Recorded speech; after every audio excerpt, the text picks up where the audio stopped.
on this program, I talk to very interesting and smart and good-hearted people about love, creativity, and wisdom. And our guest today is Dr. James Doty, and he's a perfect match for the theme of this program. So I'd like to just, Dr. Doty, welcome. Thank you. Great to be here. I'm just going to sing your praises for a minute, okay? I won't argue with that. Sure. I'm not actually going to sing them, though. I am a singer. But let me tell you a bit about Dr. Doty. Well, you know, I met him several years ago at a very special event which was offering mindfulness and meditation programs for attendees at a Democratic Party convention. So that was kind of exciting. And he immediately struck me as a very warm-hearted, very knowledgeable, wise, big, I can say big thinking kind of person. And he's a big man. He's very tall. So let me tell you about his accomplishments. So Dr. Doty is a professor in the Department of Neurosurgery at Stanford University. He's the director of the Center for Compassion and Altruism Research and Education, known as CCARE, where he researches the neuroscience of compassion and altruism. He's also a philanthropist, funding health clinics throughout the world, and has endowed scholarships and chairs at multiple universities. He serves on the board of a number of nonprofits, including the Charter for Compassion International and the Dalai Lama Foundation. So it's really a great honor to have you on the show this morning. Thanks so much for coming. Thank you. I appreciate it.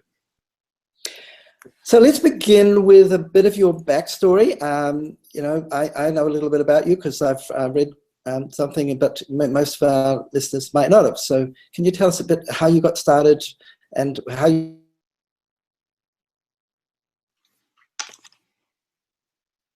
Did I lose you there? Just for a second, but you're back now. I'm back.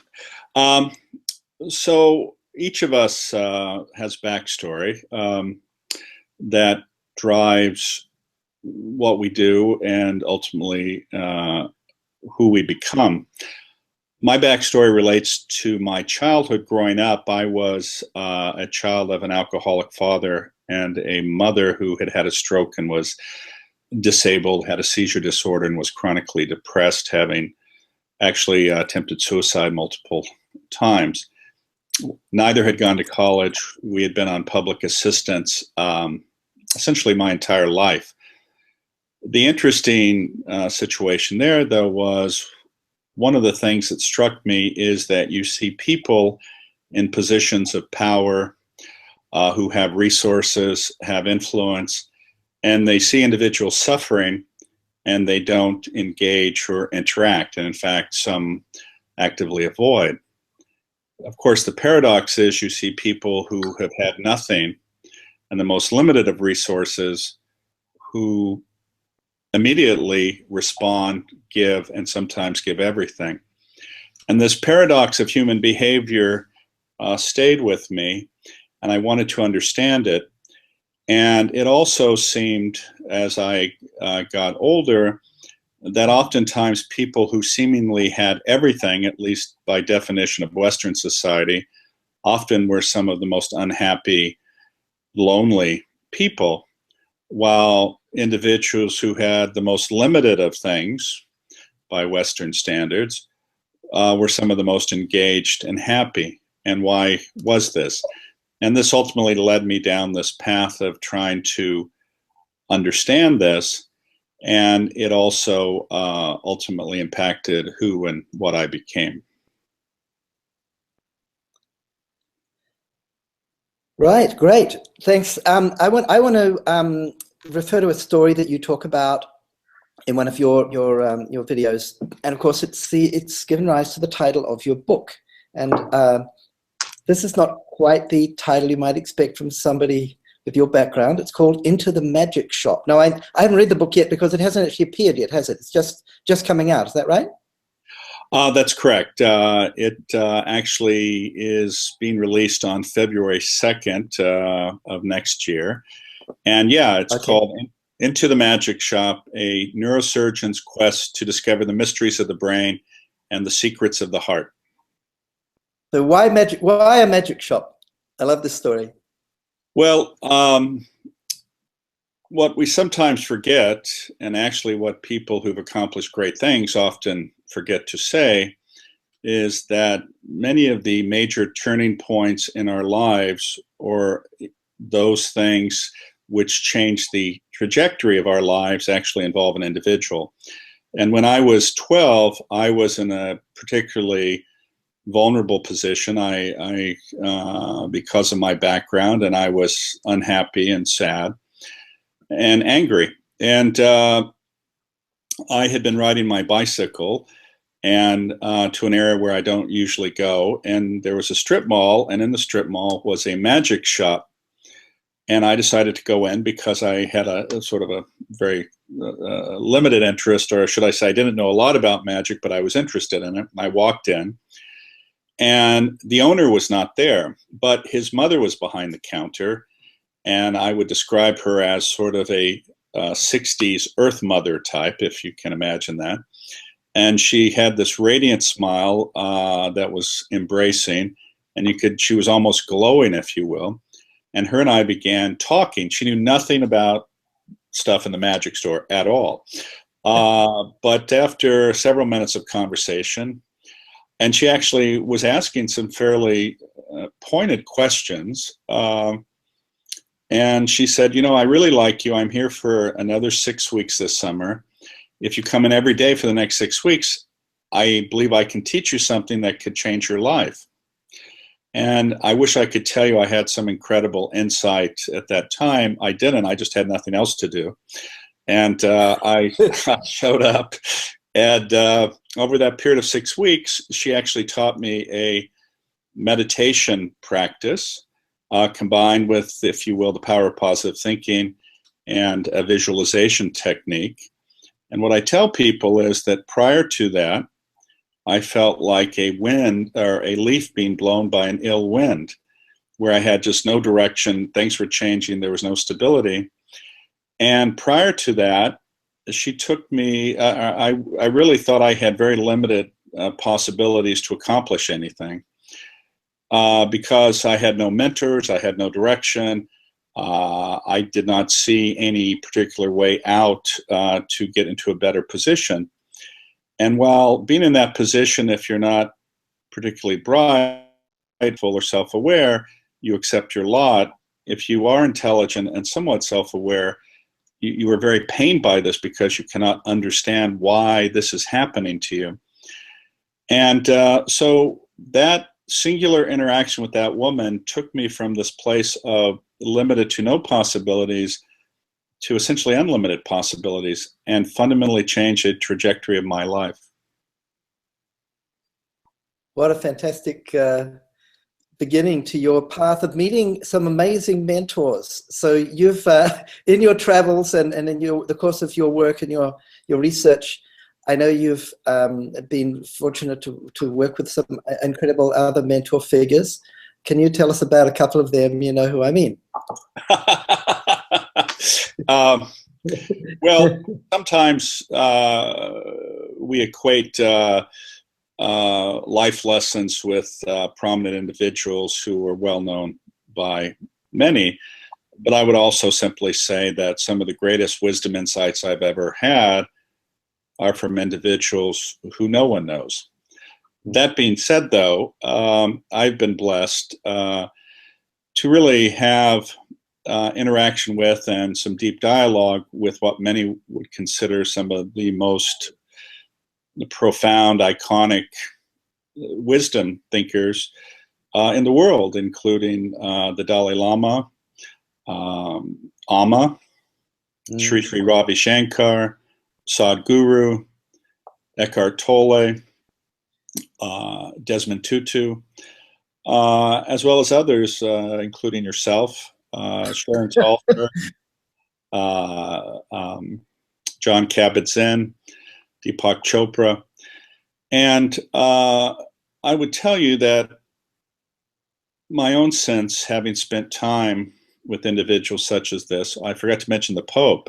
You mean the current Pope, yeah? Yes, yes. And Thich Nhat Hanh, who I just had tea with a few weeks ago. But I would tell you that when you are around evolved spiritual leaders, the first thing you sense is that it's not so much about the dogma, it's about who you are in your heart. And these individuals know that what really defines someone is not what they say, but how they act. And if they sense that you have a pure heart, and evolved individuals, as you know, can immediately tell someone who is not being authentic.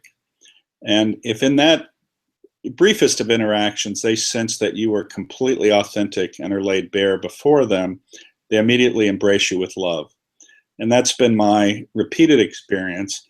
And it's been such a joy, because one of the greatest things you can receive is unconditional love as a human being, because that allows you to actually be your authentic self, and not oftentimes the projection that we try to present to others, hoping that they won't see our flaws and our failings.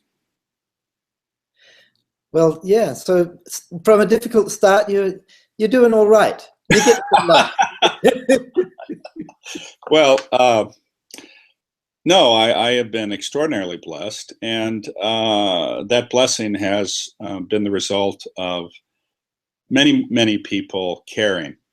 I certainly would not be in the position that I am today without receiving the benefit of a great, great many people.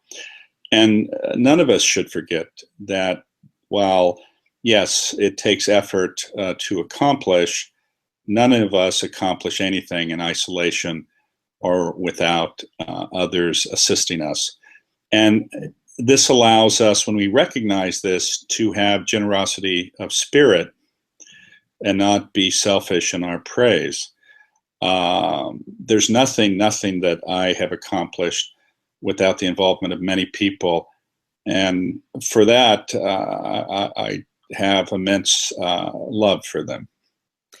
Well, I think because you, well, I'm maybe assuming too much, but I think perhaps because you had a very difficult start, you were able to appreciate so much more, the opposite, receiving that, meeting such kind of people and receiving so much love. And so you're motivated to give a lot back. And one of the, I know this project you're very passionate about, the Sea Care project, is one of your main ways of giving back, when you've been so fortunate. So I'd love you to tell us a bit about that. Yes. At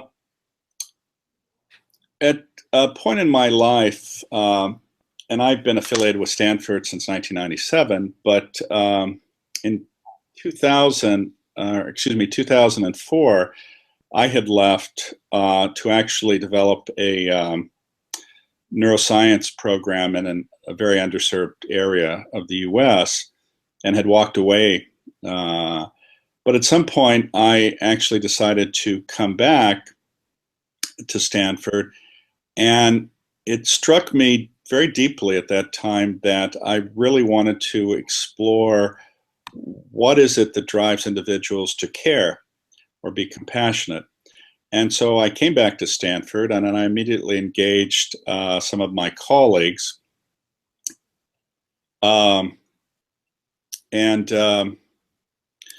We began some preliminary research projects, and then I was walking through the campus, and again, at that time, I have to tell you, I had no relationship or was not a follower of the Dalai Lama at all, but it struck me that I should invite the Dalai Lama to speak at Stanford. And I won't go through all the details right now, but ultimately this led to a meeting. And at that meeting, the very first meeting, I explained to His Holiness what I was engaged in in terms of this research interest, and invited him, and he immediately agreed to come. And not only that, but our conversation continued on, far exceeding what had initially been scheduled. And at the end of it, he began a very animated dialogue with his translator, Thupten Jinpa, who many people know, who has been at his side as far as being his primary English translator for a quarter of a century. Jinpa is a former monk and has a PhD from Cambridge.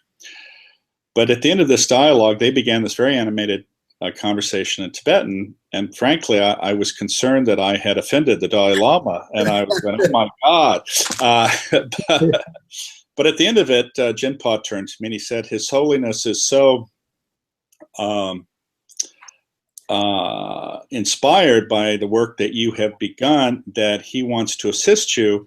And at that moment, he actually gave me the largest donation that he had ever given to a non-Tibetan cause to support this work. And that singular donation inspired two other major donors to come forward, and that was the origin of Seek Care. And what we do at Seek Care is we use the tools of neuroscience and psychology to understand on a deep level how the brain processes compassion and how it has a profound effect on our peripheral physiology in terms of our health, well-being, and ultimately on our longevity. So why, I mean, that's pretty cool. You got a donation from the Dalai Lama, okay. But why you think he was so motivated by what you're doing? What's so important about research, this kind of research into compassion? Well, I think certainly the fundamental basis of every religion is founded on compassion. That being said, we live in a secular society. And while if you are a person of a particular faith, you can use what has been learned over the centuries or millennia in regard to how that faith practice imbues living a life of compassion. But that being said, in a secular society, having actually empiric evidence of the value proposition of compassion and programs or activities which actually promote that, and if you can show, as an example, in regard to education, that teaching children how to be compassionate, if you will, and deal with their emotional states, that it can have an effect in regard to educational achievement, attendance, aggressiveness, decreasing aggressiveness or violence. If you can look within the healthcare environment and see how these types of practices can decrease length of stay, increase healing, decrease readmission rates. If you can look in the business community to see how these types of activities or practices can decrease costs in terms of human resource expenditure, healthcare costs, and actually increase productivity and creativity and fundamentally improve the bottom line and increase shareholder value. And so essentially in every domain of human life, there is empiric evidence that through acting compassionately, by caring for others, by decreasing negative emotions, and being able to deal with your emotions and increase attention and focus, these have a profound, profound impact in a very cost-effective way. And while certainly I would never indicate that having faith in a particular religious tradition is bad, it also shows you don't have to have a religious tradition not only to do good, but also to thrive. So some of that seems to run counter to what we have been told in the past about the survival of the fittest and how, you know, you've got to be, the way that humanity evolved was through competition and a kind of some maybe ruthless competition. That's become the underpinning idea behind some ideologies like fascism. Or capitalism. Or capitalism, exactly. So what's wrong with that argument? Well, first of all, that was actually never said by Darwin, and certainly actually was not what he demonstrated. What actually happened is that his philosophy was misinterpreted by an economist who wanted to prove something and used that and ultimately made that term. What Darwin actually said is that it is survival of the most sympathetic, meaning the survival of those who care the most and are most cooperative. We know that and it has now been proven in multiple situations, that while ruthlessness does benefit individuals or communities in the short term, for a group to survive in the long term, it takes cooperation and nurturing. And without that, ultimately, it will fail. So it's actually not true at all. We, as human beings, have evolved to not only care and nurture, but also we function at our best when we receive love, caring, and nurturing. How do you think that pertains to this very current issue at the moment of the refugee crisis in Europe? Well, this is a challenge. What happens to individuals, and again, it's a part of our evolution, is that while on the one hand, it has required nurturing, caring for our species to survive and fundamentally defines our species, there are two other components that unfortunately have still stayed with us that define our species. One is a sense of tribalism, and the other is this primitive part of our brain called oftentimes the reptilian brain, which is associated with fear and sense of threat. So first off, what happens is that when resources become scarce, or as there is a perception of the scarcity of resources, people start pulling in, if you will, their feelings towards others, and essentially have this sense of tribalism whereby they find protection in associating with people who look like them, act like them, or are of the same socioeconomic class or religious faith. Because being around people like you helped us survive in earlier times. The other thing is that when you are fearful or feel threatened, it does two things. One is it narrows your worldview. It separates you from others who are different than you, and it actually can lead to you being violent or exhibit negative behaviors towards others because you feel as though your own situation is threatened. When we look at the present refugee crisis, these individuals are going to areas that perhaps may already have some of their own issues related to resources. And there is a feeling that bringing all of these individuals in may threaten their own situation in terms of resources.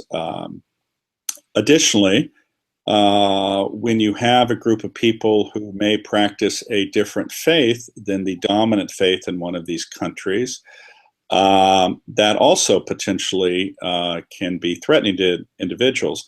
Now, of course, the paradox of that is every one of these faiths does what? It practices, and whether it's the Jewish faith, Islam, or Christianity, what is it that they say? They tell you to take care of your brother. They tell you to feed the poor, to care for the sick, and give shelter. And so it's somewhat extraordinary that when people are threatened, that goes out the window. Yet, of course, many of these people say that is the bedrock of who they are. And in fact, of course, it's extraordinarily hypocritical. The other extraordinarily sad thing is that if we look at the resources that are spent to maintain a military, if we look at the resources that have been given, if you will, free to support already extraordinarily wealthy corporations or capitalists, there is plenty of money to feed, give shelter to everyone in this world. And that is one of the saddest parts of our humanity, in that there is everything for everyone. It's just that, unfortunately, people have a tendency when they have more to want more. It's quite extraordinary that you see people coming from third world countries who want to immigrate to the West or to the United States, thinking that we have something that is wonderful, yet we have the highest levels of depression, anxiety, and sense of loneliness. And these people come from places where they actually have some of the greatest wisdom traditions and some of the greatest learning. And actually the manner in which they live, the manner in which community is supported, the manner in which they care for others is extraordinary. And they come here to a place where there is isolation, loneliness, and a culture of conspicuous consumption that does not feed one's inner self, but leaves one wanting and hungry. So they have something to teach us and to give us. Yeah, they have that sense of community. And I've experienced that living sometimes in poorer communities, that people who don't have much are often way more generous than people with a lot of excess wealth, material wealth. As a part of our training to become a monk, as part of my training, we had to live for a week as a beggar.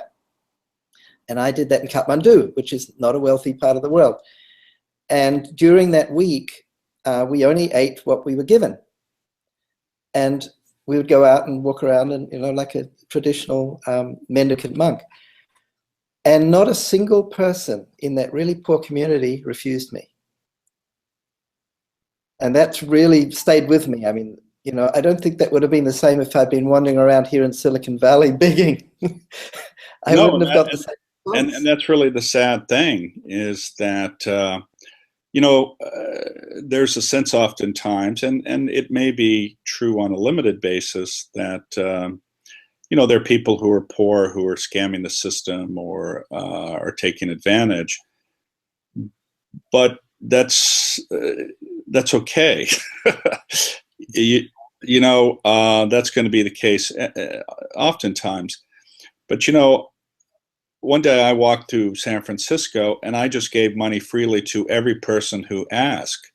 And at the end of the day, it had really no big impact on my own financial stability and I helped, probably 20 or 30 people. And now I'm not saying you should do that every day or I'm somehow special. But what I'm saying is that at the end of the day, I felt wonderful. Every time I have reached out to not touch another person who appears in need, I have not left without feeling good. Yeah, and I've read studies about how when somebody has some money and they're instructed to spend it on themselves, and then they sort of measure how they felt later, or they spend it for somebody else, they feel a whole lot better. And I think we all, most normal people at least, experience it like that. So what is your research? Can you go a bit deeper into what your research shows in terms of the effect in different areas of the brain of both, well, firstly, compassionate meditation practice, perhaps, and also just compassionate action? Well, in terms of compassion cultivation training, which is a program we've developed at Stanford based actually on a Tibetan Buddhist practice. Interestingly enough, I mentioned Thupten Jinpa, the Dalai Lama's translator. He actually lives in Montreal with his family. For 3 years, 1 week a month, he spent with me working at Stanford on not only compassion cultivation training, but on Sikh care in general. So really, I have an immense amount of respect and love for that individual. But the type of training that we do addresses many of the situation that a lot of people have, which is, first of all, the inability to be compassionate to themselves. Oftentimes in Western society, individuals have a tendency to beat up themselves and somehow think they're not good enough or they should not be loved. And what this program does is it allows one to visualize someone who has given them deep love and how it's made them feel, or how they've been able to give love, let's say, to their children. And then the next aspect of this is, and this is once we've set the stage by giving training in mindfulness, if you will, attention and focus. But then the next step is then giving that love away freely, if you will, and to, let's say, those who you care about, to neutral individuals, to people you may actually dislike or even hate. And what happens is, as you are able to give that love freely and wish for them the best, it actually starts resulting in several things happening. When you have generosity of spirit, when you forgive, when you care, when you wish the best for others, your blood pressure goes down, your heart rate decreases, your immune system is boosted, those markers associated with stress are diminished, your levels of creativity increase, as does your ability to be productive, because when you don't have a sense of threat or fear or anger, it allows your area of the brain associated with what we call executive control to function at its best. And that's where creativity and productivity come from. We also know that when you act compassionately, that those areas of the brain that are associated with pleasure, the same areas associated with pleasurable sensation from either food, actually money, sex. When you are compassionate, those same areas, if you will, light up or increase their metabolism. And in fact, oftentimes, instead of short-lived, associated with something like being a conspicuous consumer, when it is truly deep and there is connection with another in terms of giving or caring, that sense of pleasure lasts much, much longer than the transient pleasure of self-interest or simply doing something to benefit yourself. You know, I was reading recently something I thought was pretty wise. It said that real wisdom is essentially listening to your own advice or acting on your own advice, right? So a lot of what you're saying, I mean, you've demonstrated through research, or in the process of demonstrating through research, it makes sense. I mean, it's yeah, that's right. Of course I feel good when I help somebody. Of course I feel good when I try to even forgive somebody, or I actually am able to forgive somebody. We kind of know that if we're a little bit honest with ourselves and have some sort of self-awareness, but it's we often ignore our own best advice and act counter to it. So how can we get ourselves to listen to our own inner wiser voice, our conscience, or whatever you want to call it? Well, all of us oftentimes are distracted as a result of the reality of our existence or living in the real world, especially here in Silicon Valley. So you need something in some ways to remind you to get back to this state. Sometimes if you sense that you're being stressed, you take a pause, you find a quiet space, you perhaps repeat certain, if you will, mantras that may put you in a better state. And it's really what it comes down to is two things. One is attention and the other is intention. And it's how do you practice your intention? It's interesting. One of the things that I found helpful for me and which I practice is based on actually a lecture that I gave to students who are about to start medical school. And I wanted to inspire them, but also to give them something that they could have with them. And I said, not only in regard to being a good physician, but in terms of being a better human being. And it was based on 10 letters of the alphabet, C through L. And C is to be compassionate to self and others. D is recognizing and respecting the dignity of every person. E is practicing equanimity, having a calmness of mental state regardless of what is happening around you. F is practicing forgiveness, because when you are angry or frustrated or disappointed in another, it distracts you from being present. Some people have said it's like drinking poison and somehow thinking it's going to affect the other person. It doesn't. The other is G for gratitude, understanding that you're blessed, that if you have food, shelter, and security, that you're better off than 90% of the people in the world. And certainly here in Silicon Valley and in the United States, we are extraordinarily blessed. H is practicing humility.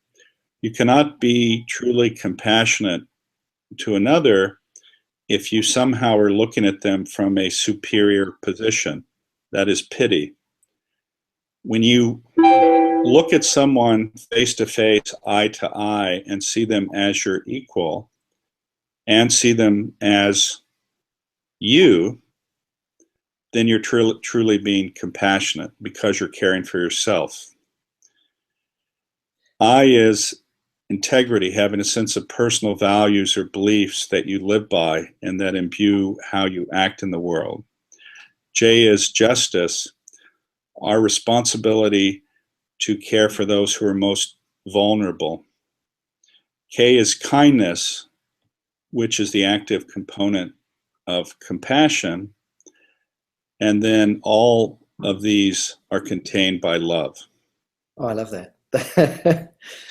That's pretty neat. You wouldn't have been able to remember that if it wasn't all the letters, would you? Well, and you know, the thing is, though, that if you go through that with intention multiple times a day, it always brings you back to, if you will, a right mental state. The interesting thing about that is that after I gave that lecture, a few months later, I received an email from a woman who is a spiritual director of the largest homeless shelter in the United States. And she said, I am a person of faith, and this job that I have been in had burned me out, and I could no longer function, and I had resigned from my job.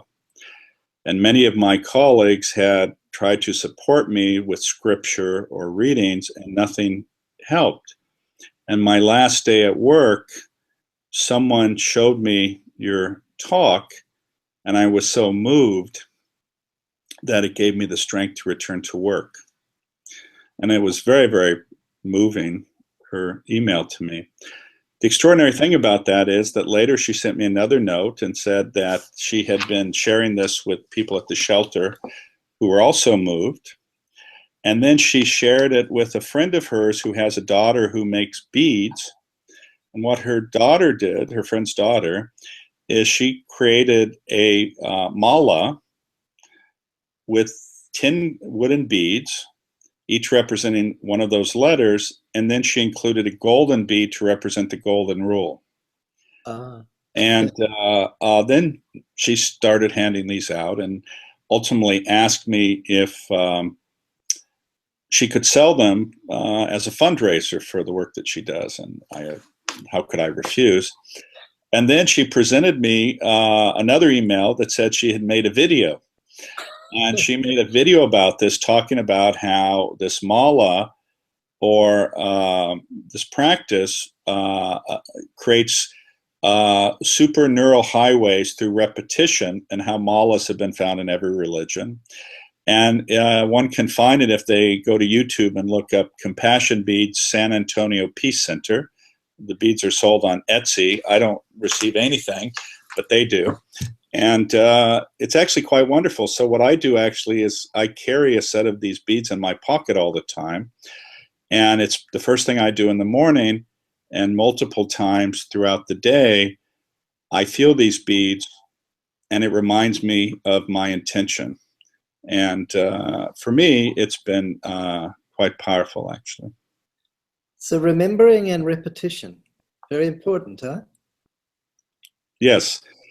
And I see in some of our people who are writing notes here, if you go to our website, ccare.stanford.edu, that video is there, although unfortunately the sound quality is poor, but there are many, many other videos, actually, many of which are with myself and really an extraordinary spiritual leader, scientist, or in fact, sometimes just business people or others, talking about how compassion has changed their lives. And their one-on-one conversations that last about an hour and a half or so, many are just so moving, and they include Thich Nhat Hanh, they include Amma, they include the Dalai Lama, they include the 17th Karmapa, they include Sadhguru, Sri Sri Ravi Shankar, and just really a number of extraordinary human beings. And really, the point of those conversations are just to show how broadly compassion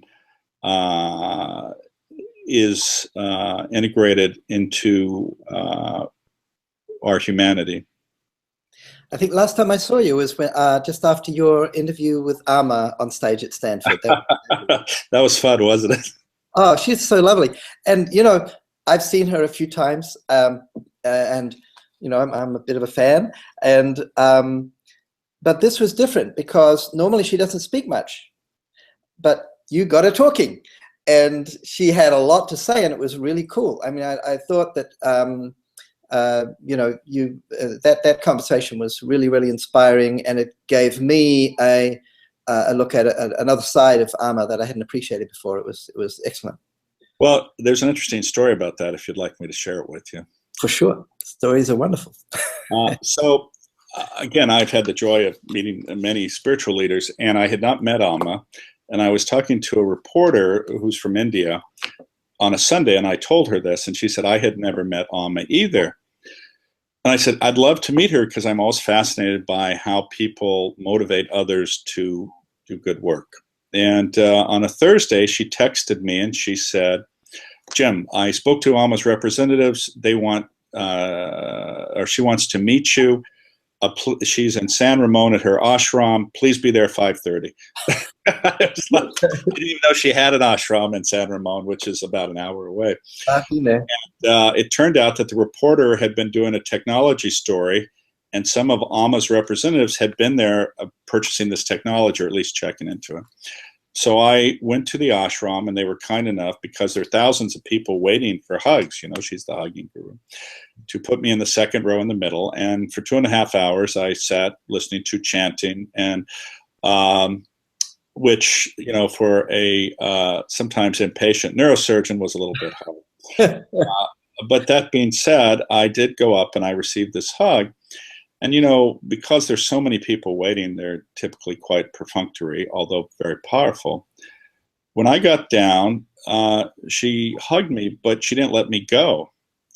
And I mean, truly, this went on for many times more than the hugs for all the other people who've been in front of me. And it got to the point where, in fact, I'm going, what the hell's going on here? And I'm like going, this is strange. And she's whispering in my ear, and she's a translator there, and who's translating. And she was saying some very moving, very kind things. And then she let me go, and she pointed to the seat beside her, and she had me sit next to her for the next few hours as she continued to hug and talking to me over her hugs and with the translator. And it was amazing, and apparently very unusual. And her people came up to go, almost, has this connection to you, et cetera, et cetera. And we ended up talking. And so that happened. I left. And then a few weeks later, I said, wow, it'd be great for Amma to come and talk at Stanford. Well, I called her head monk, and he said,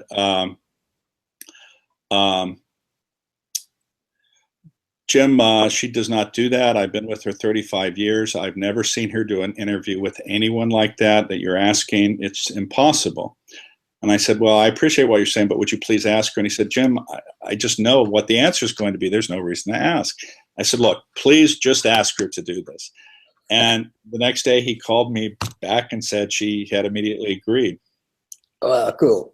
Yeah. So it really was unusual. I've never seen her speak like, I mean, no, it went about different topics about women's rights, and it was very, gave me a lot of fresh insight into Mama, which I appreciate. You know, the amazing thing is that following that, the monk who had said that was really, I mean, profoundly moved to tears. And a bit later, he called me up and he said, Amma wants to make a donation for your work. Oh, great. I keep getting money from spiritual leaders. It's usually the other way around. That's nice. Well, you know, I guess, you know, she gave you the big long hug. You're the compassion guy. Yeah. Well, it's interesting you say that, because when my wife gets mad at me, she does not call me Mr. Compassion. So you're still working on it. That's good. We're all working on it. We're all. You know, it's interesting. Somebody put a message up here. Two things. One is visualization, affirmation. How do they work? And the other was about greed is good. So we know, again, through science, that when you visualize an intention, it actually sets up some very deep forces within your brain, and your subconscious actually moves things to make those things manifest. If the intention is good, especially, and sometimes, unfortunately, even if it's bad, you know, it's a vessel. But obviously, if it's bad, there can also be other manifestations of that as well, even if you get what you think you want. Because when you have negative energy around actions, typically those come back to you and not in a healthy way. But that being said, is the analogy that I use in terms of my own visualization technique is that it's like you are looking through a window that is opaque, and you have a very blurry image of what is on the other side. But as you manifest this intention, oftentimes through repetition of saying what you wish or desire, the window starts becoming more clear. And ultimately, when it manifests, there's absolute clarity. And that's been my experience. The challenge is that each of us wants that path to be the shortest direct path, but oftentimes it doesn't work that way. It can be a very circuitous path. It can be a path with delays. It can have hills that have to be climbed before you can actually get to the end of that journey. And so if you believe that, while I'll just do this visualization technique or give myself affirmation, it is not done without some cost typically. And you have to truly want to bear the cost, understanding that it's an investment. And if your intention is correct, the investment will return to you many times over. But also remember that when the intention's not correct, you may get what you thought you wanted, but the price of receiving can be extraordinarily high and cost you much more in a different way later. In terms, greed is good, well, that's a movie. And I have never seen that play itself out in any way that would make me want to act in that fashion. Yes, can I be ruthless and hurt others and financially or in some way benefit? Sure. And in fact, frankly, I could act that way. I know how to do that. But every time I've acted that way, as we were saying about visualization, there's been a price, and it doesn't make me feel good. You know, sitting in a big mansion and having, if you will, beautiful women or surrounding you and having access to everything, if you will, and then waking up or being in a dream and seeing how you hurt others, how you ruined lives, how you destroyed things, how you took away people's belief in the positive. The cost to you on a very, very deep level is so, so high that I would rather be alone by myself in a forest with nothing, and frankly, ultimately die, because the other way is not living. Mm. And we get this story again and again, you know, from our own myths, from, you know, Midas and Scrooge, and, you know, we you know, the wiser parts of our culture are kind of trying to remind us of this. So, and you're doing it with science, which I think is, that's the new religion in a way, right? Well, listen, I think science is only helpful if it has humility, and recognizes that the presence of various faith traditions is not an accident. It is in many ways a requirement for many to give them meaning and hope. It's the problem, of course, is that the things that take away from the fundamental message of religion is our lack of insight into our own delusion, greed, ego, and attachment. When you can control those, have awareness of them, it then allows you to practice your faith in the highest way possible, where you take the ultimate goodness which is manifested with it and then become a vessel for which it can be expressed. When you are not self-aware, then for some, it can be a manner in which people are manipulated, used, and as a way to exercise power in a fashion which is negative and hurtful. And that is never, never what any religion was designed for.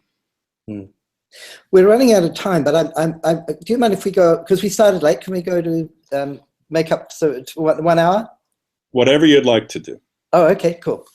Because I know you've got an appointment a bit later, but I want to give everyone at least an hour of your wonderful thoughts. So we looked at it briefly at a kind of dark movie, you know, the greed is good. But there's another movie that, I don't know if you've seen, did you see Inside Out? Yes, yes. Okay.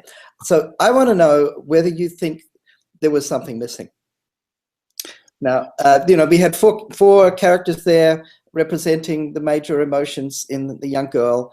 There was joy, anger, sadness, and what was the other one? Do you remember? Disgust. That was it, disgust. Fear. I think there were just four. Fear. Fear, you're right, you know, fear.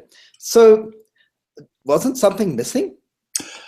Well, first of all, well, there are a couple things. One is there's a sixth emotion that people would say are core emotions that are found in essentially every culture, and that would be surprise or awe. And that probably was not there because it didn't fit the story arc.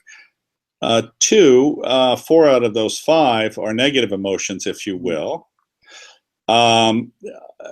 If you were saying, well, compassion was not there, many people would say compassion is not so much a core emotional state. But to have compassion, you have to have empathy, which is a sense of recognizing the other first, and that's where this theory of mind is, and is a critical part of our evolving as the human species, where we recognize there are others independent of ourselves who have independent thoughts. So the first is to recognize the other, and then to recognize that the other has feelings, and then the reality that the feelings of others oftentimes are important in the sense that they let us know what's going on outside of ourselves, and then we can respond to those emotional states of others and do an action.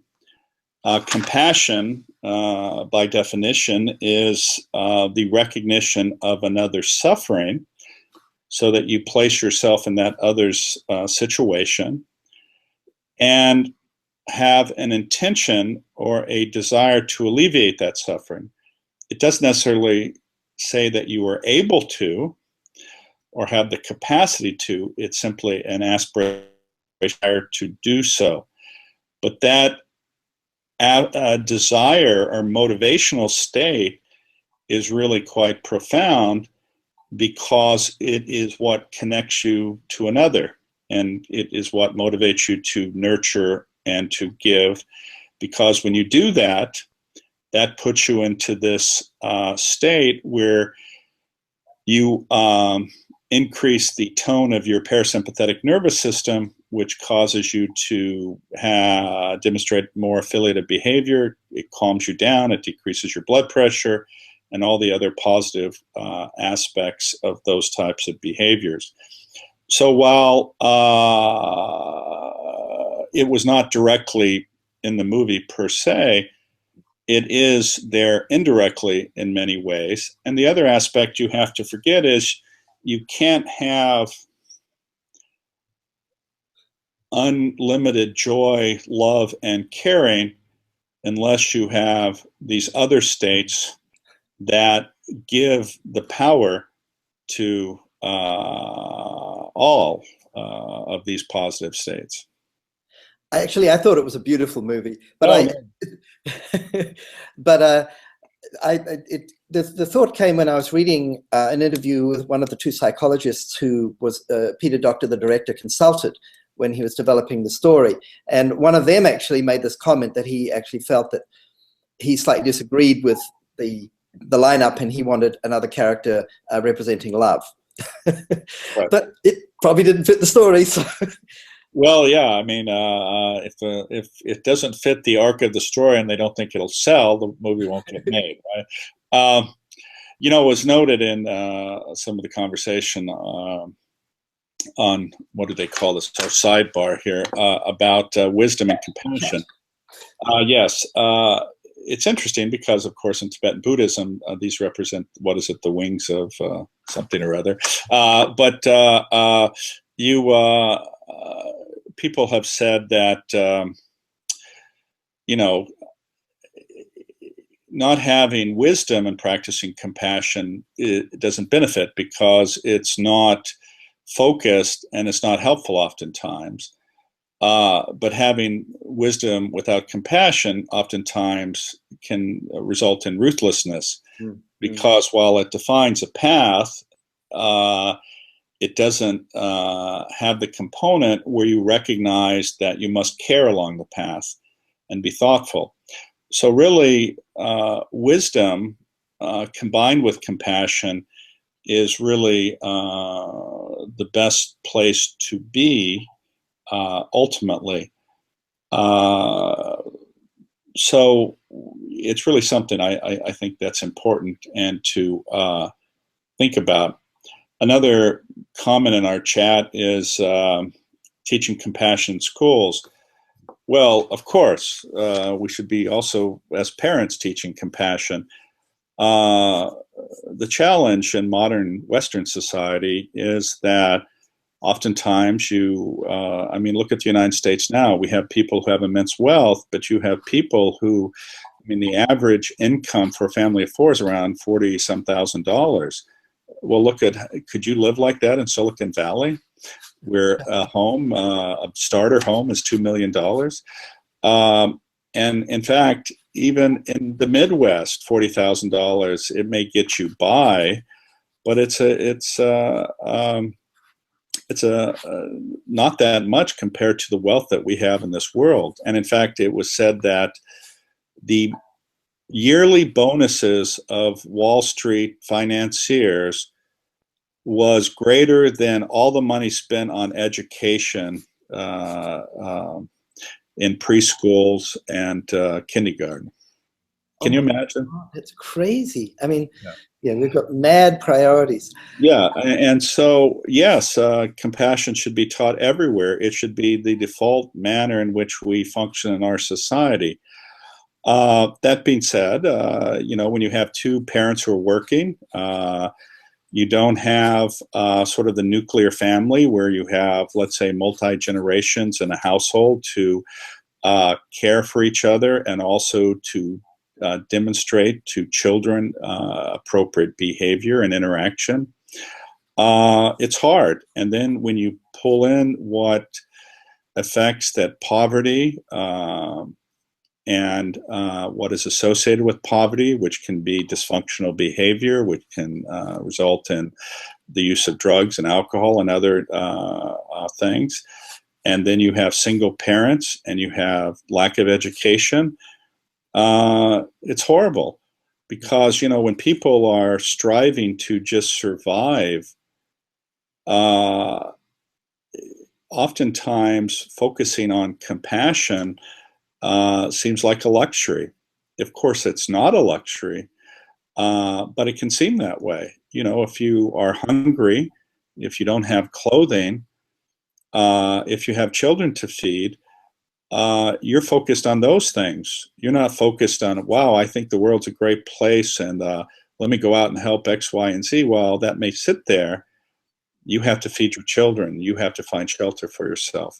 And then when you combine this with individuals who've grown up with poverty and dysfunctional households, it makes it very difficult if you are then trying to live your life, because these types of past actions in one's life leads to a certain amount of baggage that one carries around with them.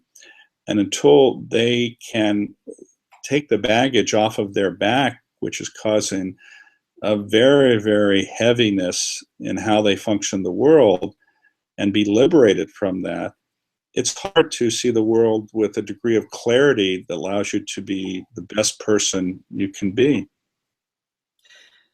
Well, I think we have to wind up very shortly, and I know you have to probably go off and save somebody's life or something.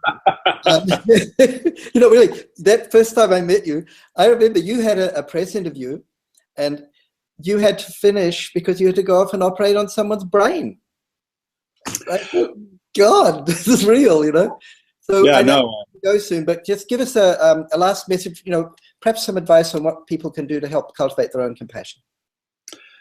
Well, oftentimes when people look at the world, it can seem a very harsh place. But what I tell people is every one of us every day has the capacity to improve the life of another. And it can simply be saying hello to someone, or opening a door, or looking someone in the eye who may be in need of just a conversation. But every one of us has that capacity. And every one of us has immense, immense power to impact the life of another.